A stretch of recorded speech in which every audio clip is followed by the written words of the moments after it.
Tu vois, je brûle ces câbles électriques comme ça, afin de récupérer le cuivre. C'est un métal précieux. Mais la fumée, elle ne vous rend pas malade? Si, bien sûr. On est nombreux à avoir des problèmes respiratoires. Du coup, on va souvent à l'hôpital. Bienvenue à Agloboshi.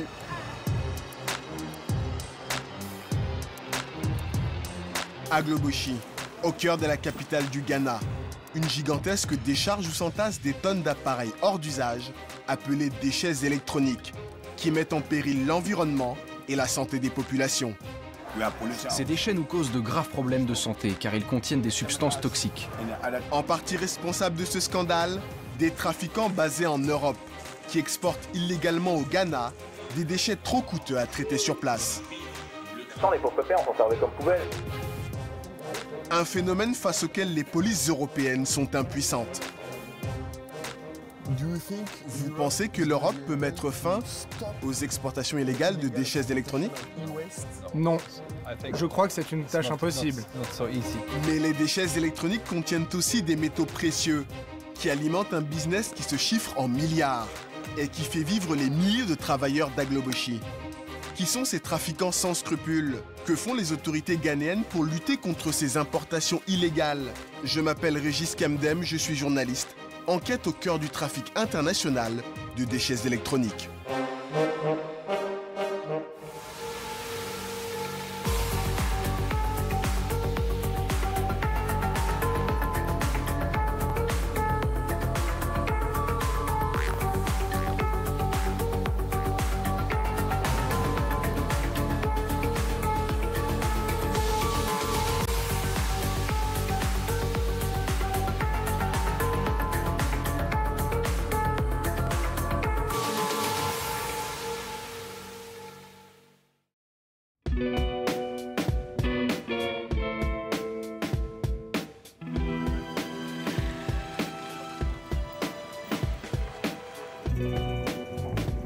L'enquête commence à Accra, la capitale du Ghana.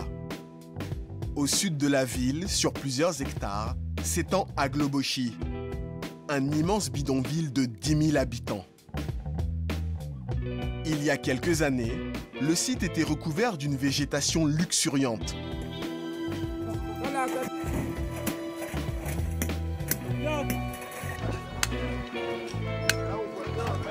Aujourd'hui, c'est une gigantesque poubelle à ciel ouvert.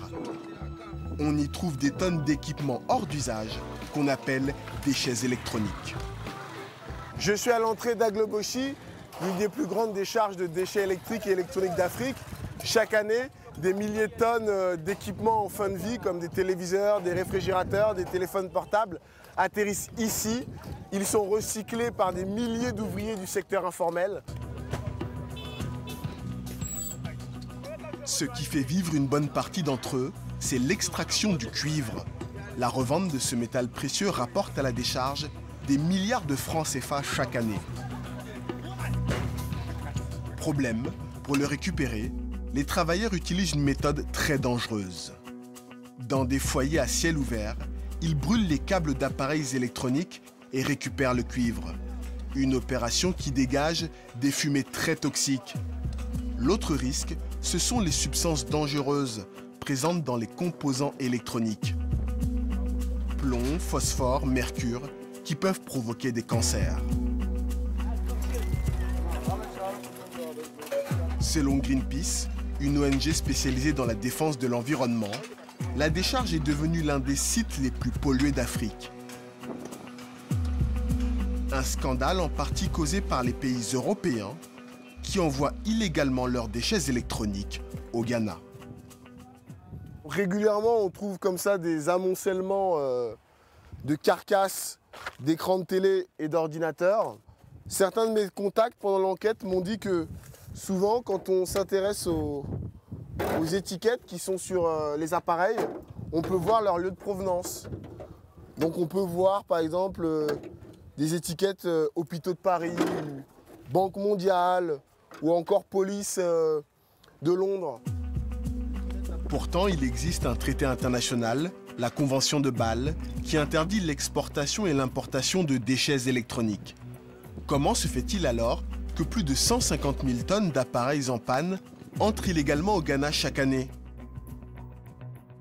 Pour le comprendre, direction la France, l'un des pays européens qui produit le plus de déchets électroniques.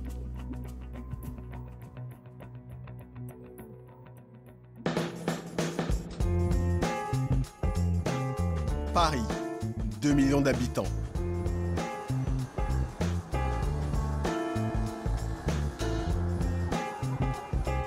Dans cette enseigne connue, le rayon high-tech est l'un des plus fréquentés.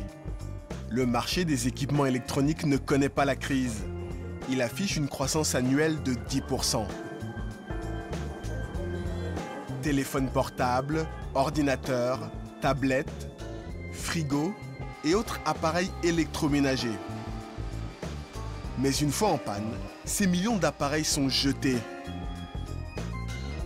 Chaque année, la France génère plus d'1,5 tonne de déchets électroniques. Seules l'Allemagne et l'Angleterre font pire. Pour réduire les exportations illégales, la Commission européenne oblige les pays à recycler localement une partie de leurs déchets. Pour cela, il faut mettre en place des usines spécialisées qui requièrent plusieurs milliards de francs CFA d'investissement. Malheureusement, l'Europe peine à atteindre ses objectifs. Elle ne recycle que 35% seulement de ces déchets électroniques. À l'ouest de Paris, dans de nombreux pays européens, la voie principale pour se débarrasser des déchets électroniques, ce sont les déchetteries comme celle-ci. Des lieux de stockage qui sont de plus en plus vandalisés. Pour comprendre l'ampleur du phénomène, je retrouve Mélissa Bir. Bonjour. Vous venez nous rapporter des appareils électriques usagés? Oui. D'accord, très bien. Elle est responsable au sein d'Écosystème, une entreprise de ramassage de déchets. Elle m'explique que des trafiquants pillent les déchetteries afin de récupérer le cuivre contenu dans les appareils. Une friteuse, on m'a dit de la mettre avec, n'est-ce pas? Oui, oui, tout à fait. Friteuse et aspirateur dans les bacs du milieu, juste là, dans la catégorie des petits appareils. Parfait. Merci beaucoup. Les appareils électriques usagés font l'objet de beaucoup de convoitises. Et donc, en fait, le rôle aussi d'Écosystème en dehors de la collecte et du recyclage, c'est de lutter contre le vol et le pillage. Et effectivement, on s'est aperçu il y a quelques années qu'on avait quasiment 30% de vol de ce que nous apportaient les gens sur la déchetterie qui repartait, puisqu'on était volés. Mais ce n'est pas tout. En France, un habitant génère en moyenne 20 kg de déchets électroniques chaque année. Seulement 9 kilos sont récupérés par les entreprises de collecte. Le reste est vendu illégalement à l'étranger. Ok, d'accord. Alors, 9 kilos sont pris en charge par la filière de recyclage agréée en France. Et effectivement, une partie du gisement échappe à la filière. 6 kilos à peu près de déchets par personne qui vont partir dans ce qu'on appelle le flux illégal. Donc ce sont des déchets électriques qu'on n'arrive pas à tracer, qui vraisemblablement quittent le territoire français et donc font l'objet d'un trafic. Un trafic qui concerne la plupart des pays européens. Pour l'endiguer, certains ont décidé de renforcer les contrôles de conteneurs dans leurs ports. Voilà.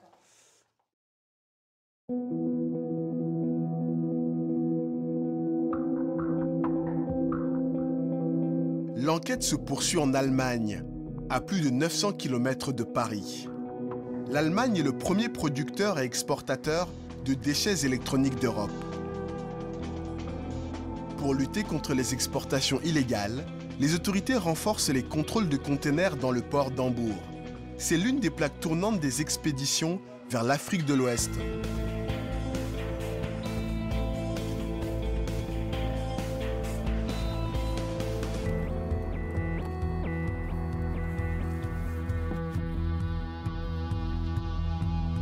On est à une dizaine de kilomètres du port d'Hambourg. J'ai rendez-vous avec un policier spécialisé dans la lutte contre l'exportation illégale de déchets électroniques. Il va inspecter un conteneur en partance pour le Ghana qu'il suspecte de contenir des équipements non conformes. Le policier en chemise blanche s'appelle Boger Henning.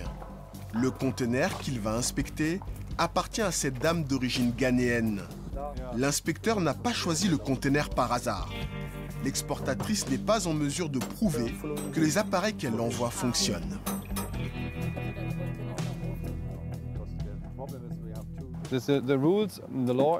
La loi exige que tous les téléviseurs, lecteurs DVD et équipements d'occasion que vous exportez soient testés afin de voir s'ils marchent. C'est interdit d'exporter du matériel électronique d'occasion sans ce certificat. C'est pour ça que j'inspecte votre conteneur. Vous avez entendu parler de cette loi? Non, car c'est la première fois que j'envoie des équipements électroniques au Ghana. D'habitude, j'envoie des canapés, des chaises. L'exportatrice prétend qu'elle n'a jamais entendu parler de cette loi. Un argument que le policier a du mal à croire. Mais dans le contrat que vous avez signé avec le transporteur, il est indiqué que vous devez tester les appareils. Nous faisons de plus en plus de contrôles, donc les exportateurs se passent le mot. J'ai du mal à croire que certains n'aient pas entendu parler de cette loi.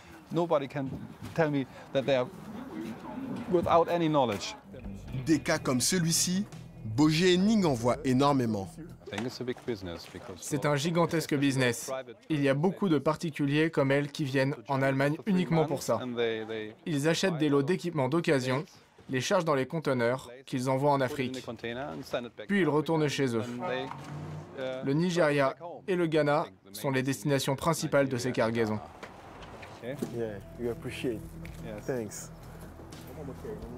Où avez-vous récupéré les équipements? Je les achète dans les brocantes qui ont lieu le samedi ou le dimanche. Ou alors sur Internet. Au total, elle a acheté plus de 1000 téléviseurs, enceintes, lecteurs DVD. Une fois revendus au Ghana, le bénéfice peut dépasser 25 millions de francs CFA. Mais la cargaison cache peut-être des équipements hors d'usage. C'est ce que le policier va tenter de vérifier.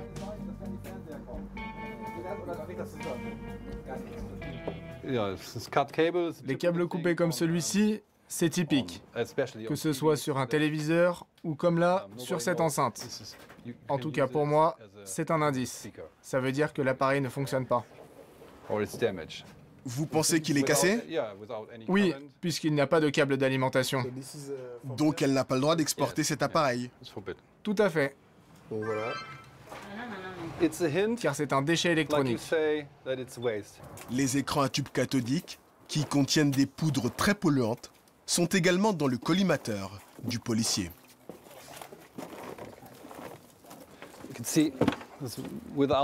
Vous voyez, l'écran n'est pas protégé, donc il peut se casser pendant le trajet.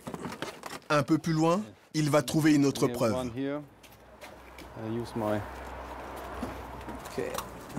Encore un câble coupé, donc l'appareil ne fonctionne pas. C'est un déchet. Absolument, il ne marche pas. C'est donc un déchet électronique. Je vais le prendre en photo. Vous avez compté combien de déchets alors pour l'instant?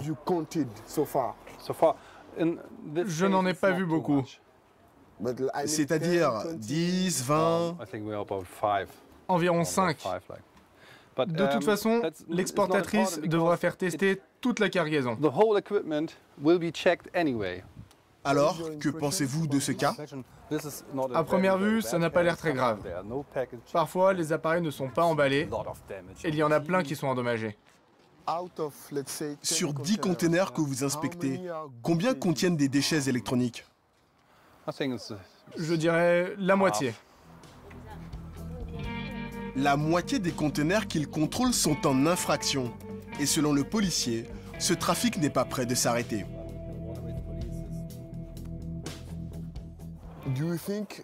Pensez-vous que l'Europe peut mettre un terme aux exportations illégales de déchets électroniques? Non, c'est impossible, car il y a beaucoup trop d'exportateurs et de conteneurs. Un aveu d'impuissance. Et selon la dernière estimation d'Interpol, le volume de déchets saisis ne représente que 3% seulement des exportations illégales.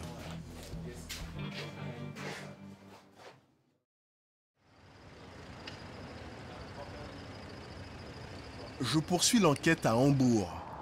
D'après le policier, des trafiquants spécialisés dans l'exportation de déchets électroniques vers le Ghana sévissent non loin d'ici. Je viens d'arriver à la rue Belstrasse. Elle est très réputée à Hambourg puisque c'est un quartier général d'entreprises spécialisées dans l'exportation, notamment d'équipements électroniques en Afrique. Donc il y a beaucoup d'entreprises d'exportation ici. Mais comment identifier les entreprises qui vendent des déchets électroniques, ce qui est interdit? Muni d'une caméra cachée, je décide de me faire passer pour un acheteur qui souhaite en envoyer au Ghana. J'interroge le responsable. Je voudrais acheter des équipements électroniques à très bas prix qui ne marchent pas. S'ils ne marchent pas, vous ne pouvez pas les envoyer en Afrique. Je dois d'abord les tester avant de vous les vendre. Sinon, la police peut nous arrêter. Le commerçant se méfie de moi. Curieusement, une bonne partie de ces appareils sont stockés en plein air, alors qu'il a plu. Ce sont donc peut-être des déchets électroniques qui sont interdits à la vente. Un peu plus loin, dans une autre entreprise, je rencontre un vendeur malhonnête. Des non testés qui ne marchent pas. Tu peux m'en avoir beaucoup? Parce que moi, ça m'intéresse. Tu peux m'en avoir? Ce qui ne marche pas. Ouais. Ok, viens par là. Tu en as? Ce qui ne marche même pas. Ouais.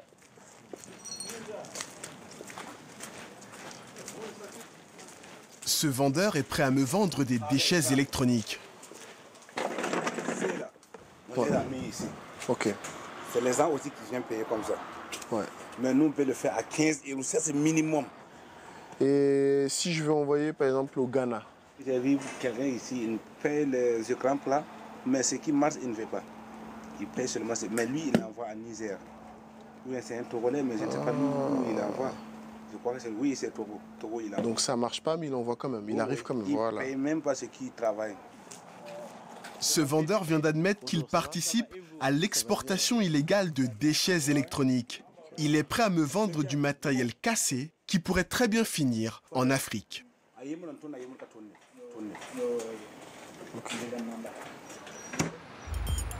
Retour à Accra.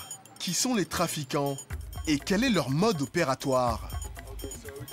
Je poursuis l'enquête à Abeka Road, la plaque tournante des entreprises spécialisées dans l'importation de matériel électronique d'occasion. À mon arrivée, un conteneur est déchargé en pleine rue. À droite, des clients viennent d'acquérir un réfrigérateur et des écrans. Mais le conteneur contient peut-être des déchets électroniques. Je peux acheter du matériel moi aussi? Ça dépend, vous cherchez quoi? Un ordinateur par exemple. Allez demander au responsable de la boutique. Pour réduire leurs coûts, certains commerçants importent des équipements cassés, une pratique formellement interdite. Le patron de cette boutique est un habitué de cette fraude et veut rester anonyme. Il m'avoue tout de même que son conteneur en provenance d'Europe contient bien des déchets électroniques. Quand j'importe un conteneur comme celui-là, je peux recevoir jusqu'à 30% d'appareils qui ne marchent pas. L'intérêt, c'est qu'ils coûtent moins cher à importer. Je les envoie ensuite chez un réparateur dans l'espoir d'en récupérer une partie. Ce commerçant importe jusqu'à 1/3 de déchets électroniques par cargaison. Selon un rapport de l'ONU, ce chiffre reflète les statistiques nationales. Environ 40% des équipements importés chaque année au Ghana sont des déchets qui finiront à Agloboshi. Mais comment se fait-il qu'autant de déchets entrent illégalement dans le pays?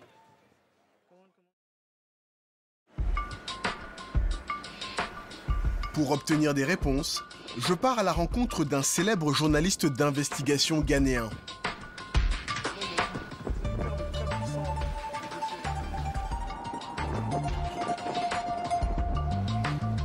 Je suis dans les locaux de Aras Anameyo, un des plus grands journalistes d'investigation d'Afrique. Sa marque de fabrique, c'est la confidentialité. Il a un masque sur le visage en permanence. Il a enquêté sur la corruption et l'entrée illégale de déchets électroniques dans le port de Tema. Bonjour Anas. Enchanté et merci de nous recevoir. C'est devenu un emblème, ce masque. Oui, l'anonymat, c'est mon arme secrète. Une arme secrète qu'Anas Arameyo manie à la perfection. Il est passé maître dans l'art de se déguiser pour infiltrer des milieux secrets. Vas-y, prépare-moi une caméra cachée. Un procédé qui lui permet de dénoncer la corruption. Ses enquêtes ont remporté plusieurs prix internationaux. Aujourd'hui, Anas compte parmi les Africains les plus influents. Lors de sa visite au Ghana en 2009, le président Barack Obama lui a même rendu hommage. Une presse indépendante, un secteur privé dynamique, une société civile active. Ce sont les ingrédients de la démocratie. Nous retrouvons cet esprit chez les journalistes courageux, comme Anas Arameyo, qui risque sa vie pour faire triompher la vérité. En 2011, Anas réussit à s'infiltrer plusieurs mois dans le port de Tema.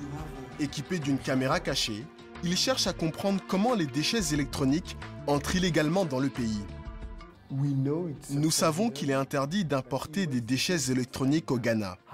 Comment se fait-il qu'ils parviennent quand même à passer les douanes au port de Tema? Le problème, c'est la corruption généralisée qui règne au port. Pour dissimuler les déchets, les importateurs les déclarent comme effet personnel, ce qui complique le travail d'inspection des contrôleurs. La deuxième fraude, c'est au moment du dédouanement. Les importateurs déclarent qu'il s'agit d'équipements électroniques d'occasion afin de payer le moins de taxes possible. À ce moment-là, les douaniers viennent inspecter les cargaisons. Et c'est alors que certains agents reçoivent des pots de vin pour laisser entrer les équipements qui ne fonctionnent pas. C'est comme ça que les déchets entrent au Ghana.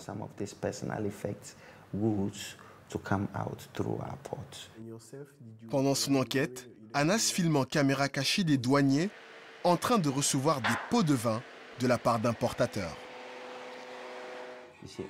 Regardez, tous ces agents des douanes qui reçoivent en cachette de l'argent pour laisser passer les déchets électroniques. Vous voyez comment l'argent passe de main en main?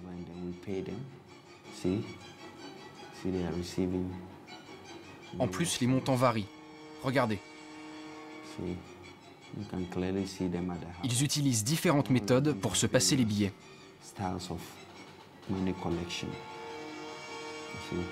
Certains fonctionnaires vont jusqu'à exiger un paiement en nature, comme sur cette image, montrant un douanier récupérer un réfrigérateur. Après la diffusion du reportage d'Anas, plusieurs douaniers corrompus sont suspendus. Mais Anas pense que les contrôles de conteneurs restent insuffisants au port de Tema. Des tonnes de déchets continuent d'entrer illégalement au Ghana et vont finir à Agloboshi. Retour dans la décharge, afin de comprendre pourquoi ce trafic n'est pas près de s'arrêter. Le paradoxe des déchets électroniques, c'est qu'ils constituent une gigantesque mine de métaux précieux. Une tonne d'ordinateur contient également 30 grammes d'or, 140 grammes d'argent et 70 kilos de cuivre. Pour récupérer le cuivre, les ouvriers ont mis en place une véritable filière. Je suis dans un atelier de démantèlement, puisque Agloboshi, elle est organisée selon le principe de la division du travail. Par îlot de travailleurs, ils ont chacun une spécialité. Là, en la circonstance, ce sont des démanteleurs. J'ai un lecteur de CD, il le brise afin de retirer la carte mère, les fils de cuivre. Agloboshi, c'est donc aussi un business. Il représente 60 milliards de francs CFA annuels et attire des milliers de travailleurs informels. À qui profite réellement ce business? Qui en sont les victimes? Pour décrypter son fonctionnement, je retrouve Awal, un récupérateur de cuivre. Afin de trouver des déchets, il travaille avec un collecteur. What's your name? Je viens de retrouver Amine. Son métier dans la décharge, c'est d'aller collecter avec son petit véhicule, son chariot. Il va dans la ville, il sillonne Accra, pour récupérer des déchets électroniques. Donc on va passer quelques heures avec lui et il espère qu'il va pouvoir ramasser suffisamment des déchets électroniques pour ensuite les vendre. Au Ghana, les déchets électroniques jetés par les importateurs ou les particuliers sont ramassés par les collecteurs d'Agloboshi. Ils sont tout en bas de l'échelle de cette organisation, mais jouent un rôle essentiel qui nécessite de l'endurance et du courage. Waouh, ça peut être dangereux. Tu vois comment on risque notre vie? Il faut aussi beaucoup de débrouillardise. Déchets, déchets. Déchets, madame.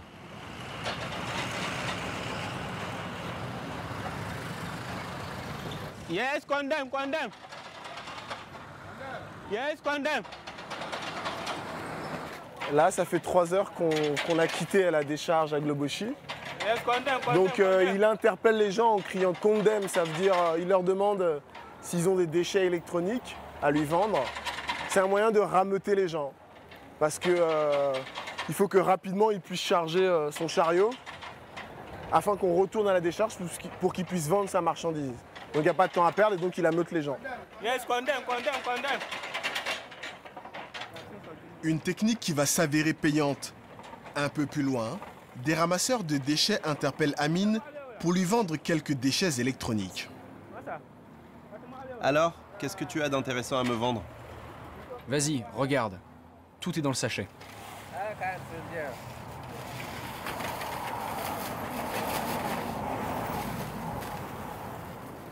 Dans le lot, un vieux téléphone et surtout des câbles contenant du cuivre. Vu le poids, je t'achète le lot à 750 francs CFA. Ça vaut plus, tu sais? Non, c'est ma dernière offre.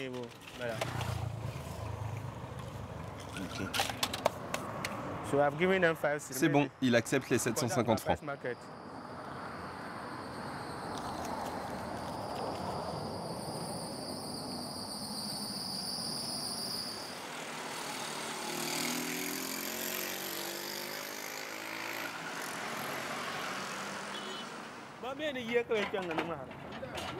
Chaque jour, plus d'1 millier de collecteurs ramassent des tonnes de déchets électroniques de cette manière.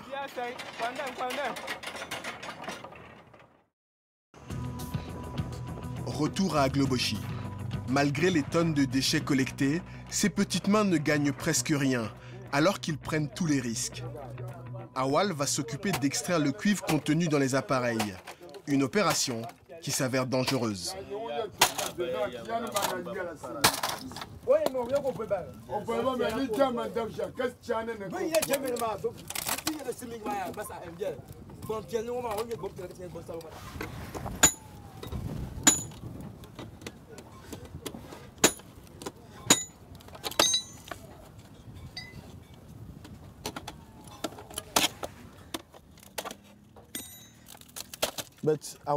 Tu ne portes pas de gants, Awal?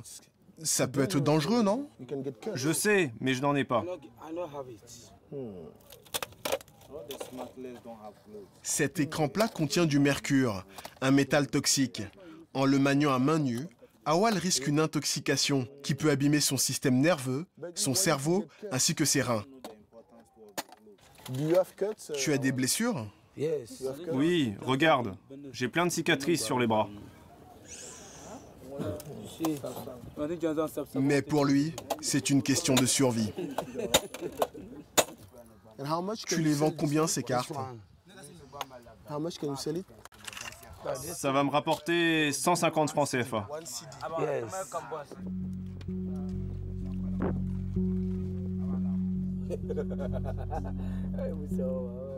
Là, c'est l'étape cruciale. On va aller là-bas pour brûler les câbles et extraire le cuivre. So let's go. Devant nous, des brûleurs s'activent déjà comme en témoignent ces fumées noires très toxiques. Elles proviennent de l'un des nombreux foyers à ciel ouvert disséminés un peu partout dans la décharge. Qu'est-ce que tu utilises pour allumer ton feu? On utilise la mousse présente dans les réfrigérateurs. C'est un excellent combustible. Un matériau qui renferme des gaz très nocifs pour l'environnement. Les fils de cuivre sont enveloppés dans une gaine en plastique. Donc tu vois, je suis obligé de secouer comme ça afin de séparer le cuivre du plastique fondu. Mais le brûlage des câbles est surtout très dangereux pour la santé. Pendant la combustion, le plastique qui isole les fils électriques libère des substances entraînant des cancers ou de graves problèmes cardiaques. Mais la fumée ne vous rend pas malade?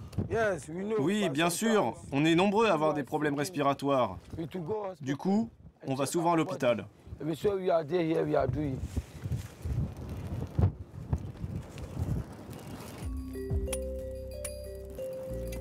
L'extraction du cuivre dans les déchets électroniques est donc une activité à haut risque. Mais que va-t-elle rapporter à Awal et ses amis? Ils ont déboursé 750 francs CFA pour acheter les déchets. Première étape, ce ferrailleur leur achète la ferraille de l'écran plat pour 300 francs. Dernière étape, la vente du cuivre à cet acheteur, qui le revendra ensuite à des compagnies locales. Viens peser ce cuivre pour nous, s'il te plaît.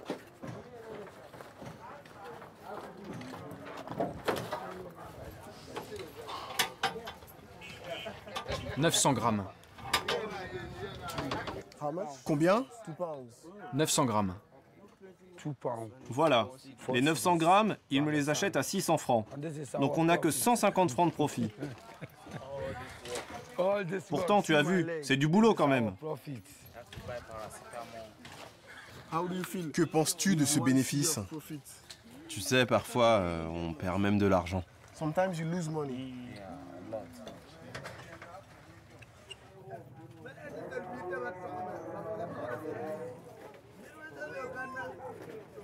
Awal a de bonnes raisons d'être dépité, car ce courtier lui achète le cuivre 4 fois moins cher qu'au cours mondial.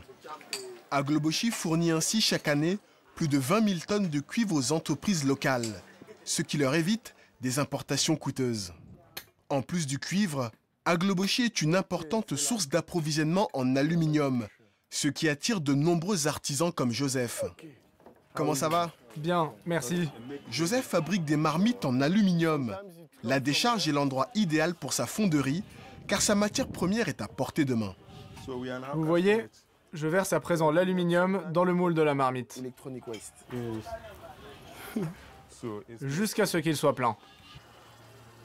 Le surplus est ensuite enlevé. Où trouves-tu l'aluminium que tu utilises pour fabriquer les marmites?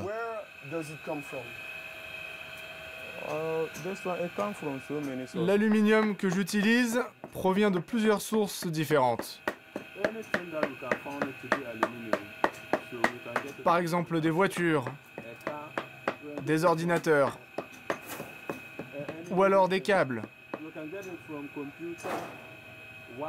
Les carcasses de frigo sont également une bonne source. Mais ce que Joseph préfère, c'est l'aluminium qui provient des câbles électriques, en raison de sa pureté. Voilà, j'utilise des câbles comme cela.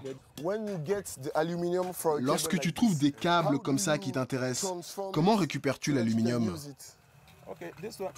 Pour enlever le plastique qui recouvre l'aluminium, on est obligé de le faire brûler. C'est comme ça qu'on libère l'aluminium que j'utilise. Nous retournons dans la fonderie, où les ouvriers de Joseph finissent le démoulage. Grâce à l'aluminium qui provient des câbles électriques, il peut proposer à sa clientèle des marmites de qualité supérieure. L'avantage de l'aluminium contenu dans les câbles électriques, c'est qu'il permet d'obtenir des marmites plus jolies et plus solides. Tu vois celle-là comme elle brille? C'est ça que ma clientèle apprécie.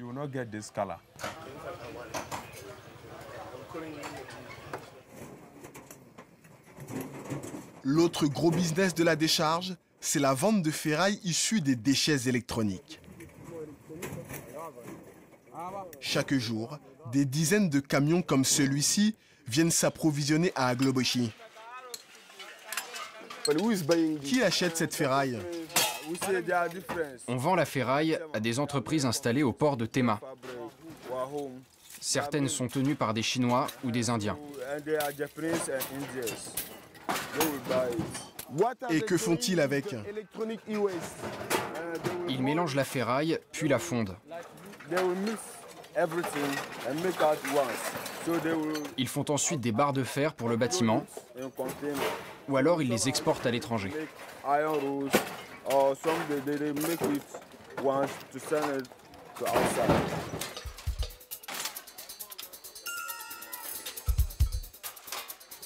Les ouvriers travaillent pour le roi de la ferraille, un homme d'affaires devenu millionnaire grâce aux déchets électroniques. C'est cet homme, Capito. Il est aussi le responsable de la décharge. Plusieurs ouvriers m'ont dit qu'il a promis d'améliorer leurs conditions de travail, mais jusqu'à présent, il n'a rien fait. Tu sais, quand on a commencé, on ne savait pas que c'était une activité dangereuse pour notre santé. Des ONG étrangères sont venues nous alerter sur les risques. Elles nous ont dit que les déchets électroniques contenaient pas mal de substances dangereuses. Mais bon, les jeunes continuent de travailler, sans protection, et ils en souffrent. Capito n'a aucun intérêt à voir la situation s'améliorer, car il s'enrichit sur le dos des ouvriers. Avant de poursuivre l'interview, Capito nous entraîne dans une pièce à l'écart. Il ne sait pas que la caméra tourne. Avec son bras droit, il va tenter de nous soutirer de l'argent. Tiens, tu remplis ce formulaire et ensuite tu nous verses la somme indiquée. Montrez-moi où c'est marqué. Quand un journaliste veut filmer dans la décharge, il doit payer 270 000 francs CFA par jour de tournage. Les associés sortent une douzaine de formulaires remplis par des journalistes du monde entier. Pour justifier ce racket, Capito a un argument prêt à l'emploi. Cet argent, c'est pour votre protection. Tu sais, certains jeunes de la décharge n'aiment pas être filmés. Ils peuvent s'en prendre à vous. Si tu payes, je pourrai rémunérer 2 gardes du corps qui vous accompagneront partout où vous voulez. Vous pourrez filmer tranquillement et réussir votre documentaire. Si vous y allez tout seul, il peut vous arriver quelque chose. Et je ne serai pas responsable. Ah, je n'avais pas compris ça. Ce qu'il ignore, c'est que nous avons déjà filmé tout ce dont nous avions besoin. Je décide donc de ne rien payer. Mais son indifférence à l'égard de la santé des ouvriers a des conséquences fâcheuses.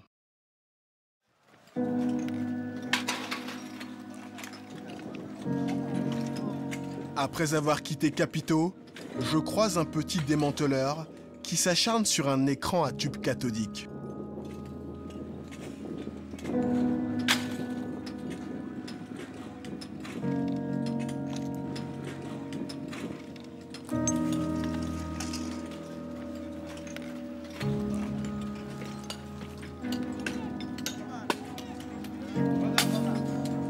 Il jette un caillou. Le risque pour lui, c'est de recevoir des éclats de verre. Vous voyez, il n'a aucune protection. Pas de bottes, pas de gants. Il a même pas, je dirais, même pas 8 ans, quoi. Il doit avoir 8-9 ans.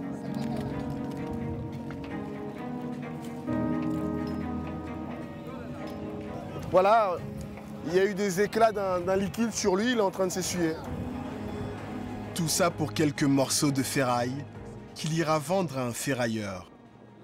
Le travail des enfants, un problème auquel a décidé de s'attaquer un ancien brûleur de câbles.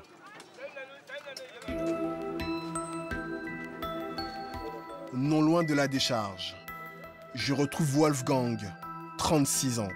C'est un orphelin qui a grandi à Aglobochi.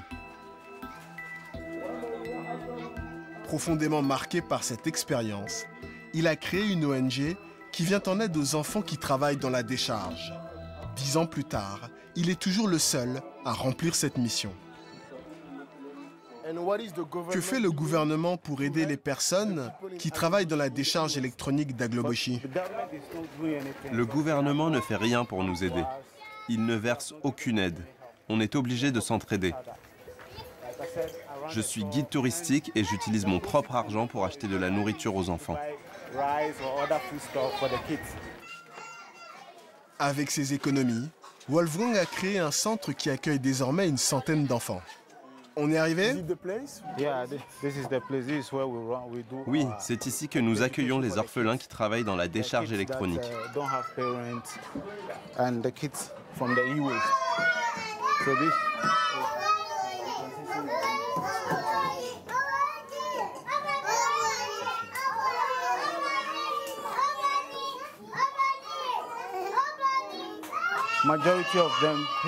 Ici, on propose une garderie pour les parents qui travaillent à Agloboshi.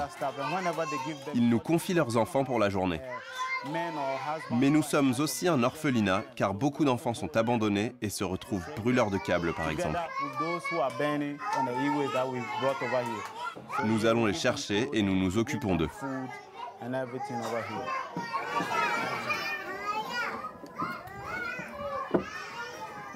Et là-haut, qu'est-ce qu'il y a? Là-haut, c'est l'étage des plus grands, âgés de 7 ans et plus. Tous d'anciens brûleurs de câbles. Grâce à Wolfgang, ils apprennent à lire et à écrire.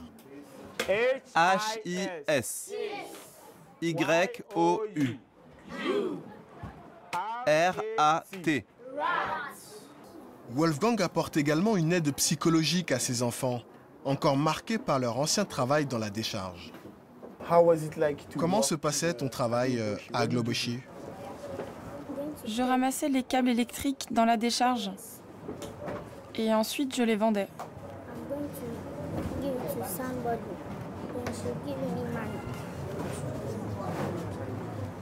Et tu aimais ça? Non. Pourquoi? Non, j'aimais pas ça.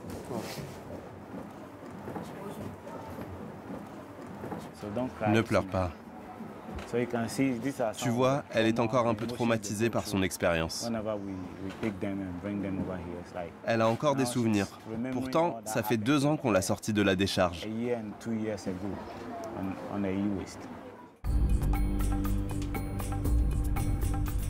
Comment se fait-il que le gouvernement ne fasse rien pour ses enfants? Décidé à obtenir des réponses, je tente à nouveau de joindre l'Agence ghanéenne de protection de l'environnement. La GPE est censée résoudre le problème du recyclage informel des déchets électroniques. Bonjour Monsieur Fabelluan, c'est Régis, le journaliste de Canal+. Je fais suite à notre entrevue à Accra. À quel moment peut-on organiser l'interview à propos de votre projet relatif au recyclage des déchets électroniques à Agloboshi? Merci. Après de multiples relances, je reçois un mail du directeur de l'AGPE. Il prépare l'ouverture d'une usine de recyclage. Régis, le projet dont je vous ai parlé lors de notre rendez-vous prend forme. L'usine de recyclage de déchets électroniques d'une capacité de 30 000 tonnes par an verra bientôt le jour au Ghana. Elle ouvrira dès l'année prochaine si tout va bien. Retour à Agloboshi.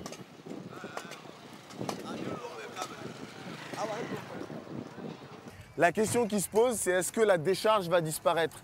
Ce qu'il faut savoir, c'est que ces milliers d'ouvriers du secteur informel occupent un terrain qui n'est pas à eux. Comme vous constatez, il y a un chantier en cours. Le bulldozer a commencé à raser toute une partie des ateliers de démantèlement qui étaient installés ici.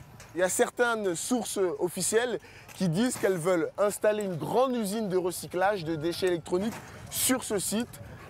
Que deviendront alors les milliers de travailleurs informels d'Agloboshi? Je retrouve Awal et ses amis brûleurs. Ça fait un moment qu'Awal prépare sa reconversion. Sur le chemin qui mène à son campement, il évoque son désir de quitter le pays. Il a ouvert un compte d'épargne et s'est fait faire un passeport. Mon rêve, c'est de travailler dur et mettre suffisamment d'argent de côté pour voyager et me rendre en Europe. Car là-bas, j'aurai plus d'opportunités pour trouver un bon travail et réussir ma vie. En attendant de partir en Europe, Awal et ses amis doivent se serrer les coudes. Moi, je suis quelqu'un de généreux. Lorsque des nouveaux jeunes arrivent pour travailler dans la décharge, c'est dur pour eux au début. Moi, je les héberge gratuitement en attendant qu'ils trouvent un logement. Ici, on dort à plusieurs. Je vais te montrer. On se couche comme ça. 4 se mettent ici, 4 se mettent là. On tient à 8 ici. En plus de ses nombreux ateliers, Agloboshi possède aussi ses artistes. Pour gagner de l'argent, Awal veut organiser une série de concerts pour l'un de ses amis rappeurs. Le jeune talent s'appelle D-Boy. Il est déjà connu sur la scène musicale locale. Aujourd'hui, ils ont rendez-vous en studio d'enregistrement. D-Boy a presque terminé son premier album grâce au soutien de ses amis. Comment finances-tu tes séances en studio ? Lorsqu'on brûle des câbles et qu'on vend du cuivre, on met de côté une partie de l'argent gagné. Il nous faut travailler pendant 2 ou même 3 semaines pour économiser suffisamment d'argent. C'est alors qu'on peut se payer une séance d'enregistrement en studio. La séance a lieu dans ce studio. Virus, l'ingénieur du son, est un client fidèle d'Agloboshi. C'est là-bas qu'il s'est procuré une partie de son matériel. La première fois qu'il a entendu D-Boy, il a été frappé par son talent. Un jour, je suis allé à Agloboshi pour acheter un disque dur pour mon ordinateur. C'est comme ça que j'ai rencontré D-Boy. Je lui ai dit que j'étais un ingé son et lui ai demandé où je pouvais trouver du matériel. Il m'a dit qu'il était rappeur et voulait lancer sa carrière. Je l'ai alors invité à mon studio. Et tu as toujours le disque dur que tu as acheté à Agloboshi ? Oui, bien sûr. Il est dans la machine. Regarde. Vas-y, montre-le-moi. Ah, c'est celui-là ? Ah, c'est vraiment marrant. Hein. C'est quand tu veux, je suis prêt.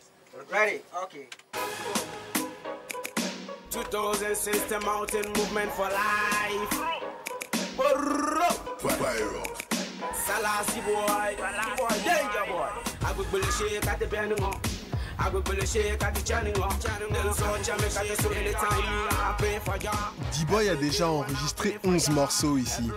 Son inspiration, il la puise dans son quotidien dans la décharge. Et la formule semble lui réussir. Pourquoi aimes-tu tant parler d'Agloboshi dans tes chansons ? Agloboshi, c'est l'endroit où je me bats pour m'en sortir. Mes chansons racontent mon travail de brûleur, mes galères. Mes fans aiment bien ces histoires. Les fans de D-Boy pourront acheter son album dans quelques semaines. Avec les concerts, le groupe espère dégager quelques bénéfices sur les ventes. De l'argent qu'ils réinvestiront dans des formations professionnelles pour se construire une carrière loin d'Agloboshi.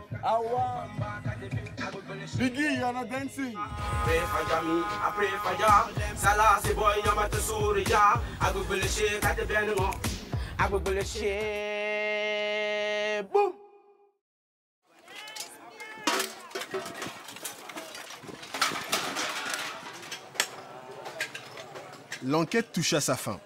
Elle a révélé que le traitement informel des déchets électroniques est à l'origine d'un désastre sanitaire et écologique majeur à Accra, qui affecte des milliers de personnes. Mais ces déchets sont aussi un gisement important de métaux précieux, essentiels à l'économie locale.